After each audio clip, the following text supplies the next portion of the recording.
শুধু মাফিয়ার মারধর করে, অনেক পরিবেশ খারাপ লিবিয়াতে। আপনার সাথে কি হয়েছে? আমি মাফিয়ার কাছে শরীফের ওখানে 10 মাস ছিলাম। সকাল বিকাল অনেক মারামারি মারধর করতো। কত টাকা দিয়ে মুক্তি পেলেন? আমার 22 লাখ টাকা গেছে। 22 লাখ টাকা? এই টাকা তো আপনার সাথে ছিল না, তাহলে কিভাবে দিলেন? বাড়ির থেকে বেচা কিনা করে দেওয়া হয়েছে, জেল খাটা হয়েছে, অনেক মারধর। তার বলে আর কিছু করার নেই। কারা টাকাটি নিয়েছে? এটা হচ্ছে এই দেশের মানুষ টাকা নেয়, যারা হচ্ছে ব্যবসা করে এদের দালালরা। ওখানে যাওয়ার পরে কি সমস্যায় পড়েছেন? যাওয়ার পর সমস্যা, আমার ওখানে গেম ঘরে থেকে নিয়ে যায় হচ্ছে যে মাফিয়ার কাছে বিক্রি করে দেয়। শরীফ, বাংলা শরীফ আর হচ্ছে হাতিম লিবি নিয়ে ওখানে মারধর করে আমাদেরকে, অনেক মারধর করে। আর টাকা, শুধু টাকা 12,000 ডলার দাবি ওদের প্রথমেই।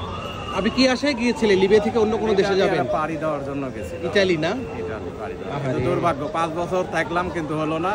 লাস্টে কি করবো, না খায়া জীবন যাপন করে পার হয়ে আসলাম। আপনার নাম? সবুজ। গ্রামের বাড়ি? গ্রামের বাড়ি পাবনা, আটঘরিয়া, রকুনপুর। পাবনা না? ফ্যামিলি আছে, বাচ্চা কাচ্চা, বউ বাচ্চা আছে? কিভাবে বাড়িতে বাড়িতে যাবেন, এরকম কি পরিস্থিতি হওয়ার কথা ছিল? তো ছিল তো না, এরকম পরিবেশ ছিল না। এখন থেকে আমাদেরকে একটু হেল্প করেছে, ওইটা নিয়েই আসছে। আপনাকে এখানে রিসিভ করতে কেউ আসছে? ফ্যামিলি আসছে? কেউ আসে নাই আমার, এখন আমি জানাই নেই। কত সালে গিয়েছিলেন? আমি 21 সালে গেছিলাম। যাওয়ার পরেই তো বন্দী? যাওয়ার পরেই 2 মাস পরের থেকেই বন্দি, একবারে বন্দি কারাগার। সর্বোচ্চ কষ্ট জেলখানায় যে মানুষগুলো আছে ওদেরকেই বড় কষ্ট। ওরা মানে আমাদের থেকে অনেক বিপদে আছে এই জেলখানায় যারা আছে। আর যারা হাতিমের কাছে থাকে, শরীফের কাছে মারধর খায়, ওদের তো কথা বলা যায় না। রাত 2টায় আর হচ্ছে দিন 2টায়, এই হচ্ছে প্রতিদিন মায়ের টাকা, শুধু টাকা।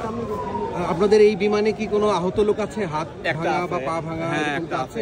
একটা আছে। কোনো নারী আছে? হ্যাঁ, নারীও আছে। নারীও আছে না? আপনার পুরো নাম? সবুজ হোসেন সর্দার। সবুজ হোসেন। সবুজ, পাবনা। পাবনা। Thank you.